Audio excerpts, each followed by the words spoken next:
ஐந்து கரத்தனை யானை முகத்தினை இந்தின் இளம்புரை போலும் எயிற்றனை நந்தி மகந்தனை ஞான கொழுந்தினை குந்தையில் வைத்தடி போற்றுகின்றேனே.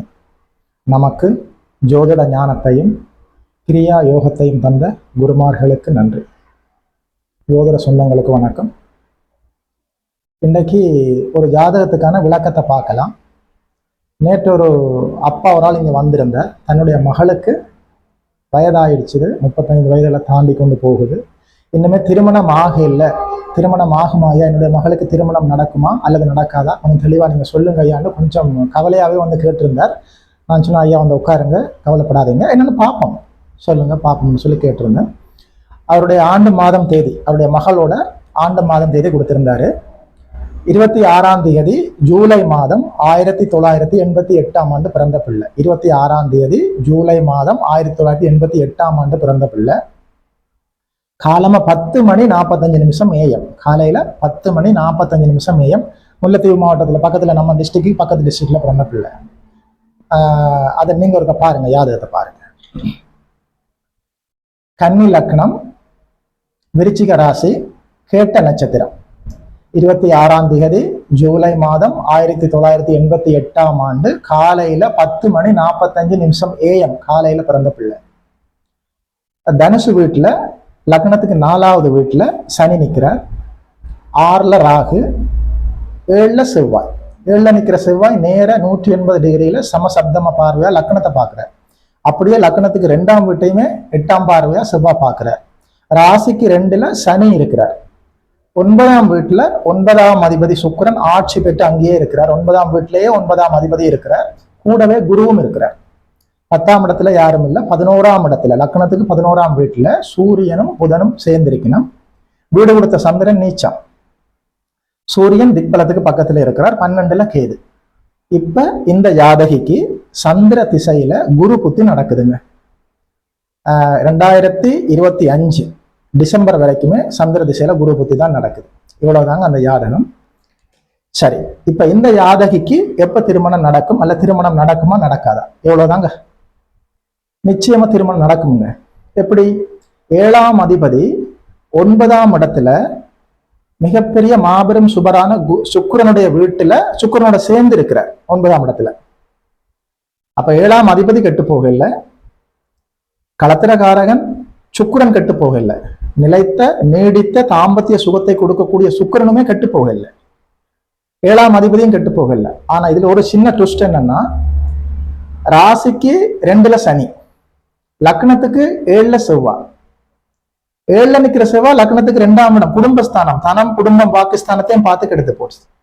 எப்ப லக்னம் ராசிக்கு 2ஆம் இடம் 7ஆம் இடம் 8ஆம் இடம் கெட்டு போச்சுதோ, நிச்சயமா திருமணத்துல தாமதம் ஏற்படும். இன்னும் சொல்ல போனா, சின்ன வயசுல திருமணம் நடந்தா நிச்சயமா 2வது திருமணத்தை நோக்கி நகர்த்தி விட்டுரும். அதனால இந்த வயசு வரைக்கும் அந்த பிள்ளைக்கு திருமணம் ஆகாம இருந்தது உண்மையிலே நல்லது, கொடுப்பன. தாமத திருமணம் நிச்சயமா நல்ல வாழ்க்கை. இந்த சந்திர திசை குரு புத்தியிலேயே, இப்ப சந்திர திசை குரு புத்தி நடந்து கொண்டிருக்குது. இந்த 2025 12ஆம் மாசத்தோட குரு புத்தி முடிய போகுது.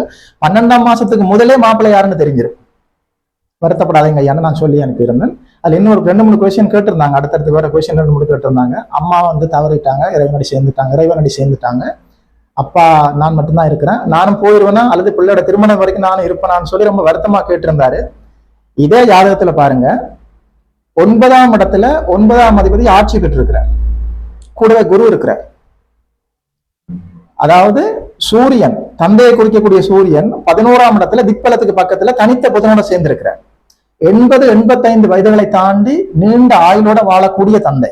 தந்தைக்கு எந்த கெடுபலும் நடக்காது. பேர பிள்ளைலாம் பார்த்துட்டு தான் போவீங்க ஐயா, கவலைப்படாதீங்கன்னு சொல்லித்தான் அனுப்பியிருந்தேன். அதுல வந்துட்டு அவருடைய மகள் வந்துட்டு ஏதோ துணிக்கடை மாதிரி ஏதோ வியாபாரம் பண்றாங்களாம், வீட்டிலேயே வச்சு சின்னதா பெண்கள் அணிகிற ஆடைகள், துணி, அந்த மாதிரி ஏதோ சாரி, சட்டை, அந்த மாதிரி ஏதோ விற்பனை செய்யறாங்க ஐயா. அது ஓரளவு வருமானமும் இருக்குது. அது சொந்தமா ஒரு தொழிலா எடுத்து நடத்தலாமா, மேற்கொண்டு அதை டெவலப் பண்ணலாமான்னு கேட்டிருந்தாரு. நான் சொன்ன இந்த ஜாதகத்துல பாருங்க ஐயா, 9ஆம் இடத்துல 9ஆம் அதிபதி ஆட்சியா இருக்கிறார். அந்த சுக்கிரன் குருவோட சேர்ந்து சுபத்துவமா இருக்கிறார். எந்த ஒரு கிரகம் குரு சுக்கிர தொடர்புகளோட சுபத்துவமா இருக்குதோ அந்த கிரகத்தோட காரகத்துவங்களை தொழில் அமையும். அது எந்த மாற்றுக்கிறதுக்கு இடம் இல்லை. சுக்கிரனோட குரு சேர்ந்து இருக்குது, 9ஆம் இடத்துல இருக்குது. நிச்சயமா பெண்கள் சம்பந்தப்பட்ட அமைப்புல வியாபாரம் நன்றாகவே வரும். துணிக்கடையை டெவலப் பண்ணி எடுத்துட்டு போங்கன்னு சொல்லி நான் சொல்லி விட்டுருந்தாங்க. இவ்வளவுதாங்க இந்த யாகத்துக்கு நான் சொன்ன பலன்.